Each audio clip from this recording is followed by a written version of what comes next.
মানুষ যে কতটা নিকৃষ্ট হলে সামান্য মাছ চুরির অপরাধে একটা বিড়ালকে পিটিয়ে হত্যা করতে পারে, এমন ঘটনা আমরা হয়তো অনেকেই জেনে থাকি। পাশের বাসায় একজন ছিল যে বিড়াল পুষত। তার বিড়ালটা রেগুলারই বাইরে যাওয়া আসা করতো। একদিন ভুলক্রমে একজনের বাসায় ঢুকে পড়ে এবং 2 পিস মাছ খেয়ে ফেলে। এটাই ছিল তার সব থেকে বড় অপরাধ। যে বাসায় মাছ চুরি করে খেয়েছিল সেই বাসার মানুষ দরজা জানলা বন্ধ করে ইচ্ছামতো বিড়ালটাকে পিটিয়েছে। তাকে এতটাই মারধর করেছে যে তার পা ভেঙে গিয়েছিল এবং বিড়ালটির মাথা ফেটে গল গল করে রক্ত পড়ছিল। কিন্তু তারপরও ওদের এতটুকু পরিমাণে দয়া হয়নি বিড়ালটার জন্য। তাকে মারতে মারতে এক পর্যায়ে মেরেই ফেলেছিল। তো এই ঘটনাটা এটা কিন্তু আমাদের কোনো প্রতিবেশীর সাথে হয়ে যাওয়া ঘটনা নয়।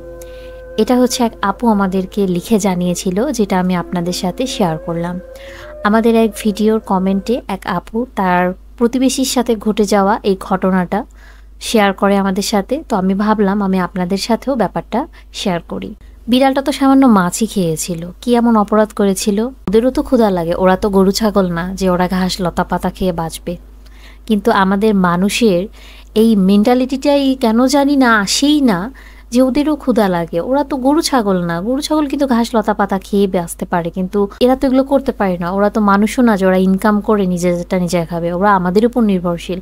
আমরা যদি ওদেরকে একটু খেতে দিই তাহলে কিন্তু ওরা কখনোই এরকম চুরি টুরি করবে না। খিদার জ্বালাই হচ্ছে আরেকজনের বাসায় গিয়ে চুরি করে, কিন্তু সেই জন্য কি তাকে এত বড় শাস্তি দিতে হবে? হয়তো পৃথিবীতে এই শাস্তির বিচার না হলেও আমরা ভুলে যেন না যাই যে সৃষ্টিকর্তা একজন রয়েছে।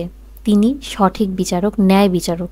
তিনি একদিন কিন্তু এই জিনিসগুলোর বিচার ঠিকই করবে এবং পৃথিবীতে থাকতেই করবে। একটি সেরা জীব ভাবতে ভাবতে এতটাই ভেবে ফেলেছি যে আমরা আমাদের আশেপাশে যে জীবগুলো আছে এগুলোকে জীবই মনে করি না।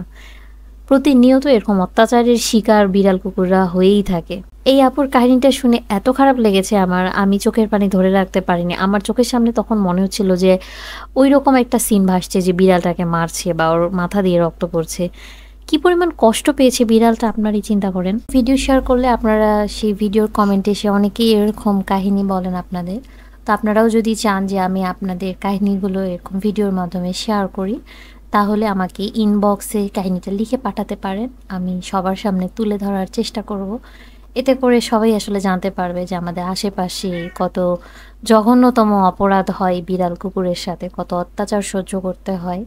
আমি আপনাদের গল্পগুলো আমার মাধ্যমে চেষ্টা করব সবার মাধ্যমে ছড়িয়ে দেওয়ার। এই ছিল আজকের ভিডিও। দেখা হবে নেক্সট কোনো ভিডিওতে। সে পর্যন্ত সবাই খুব ভালো থাকবেন।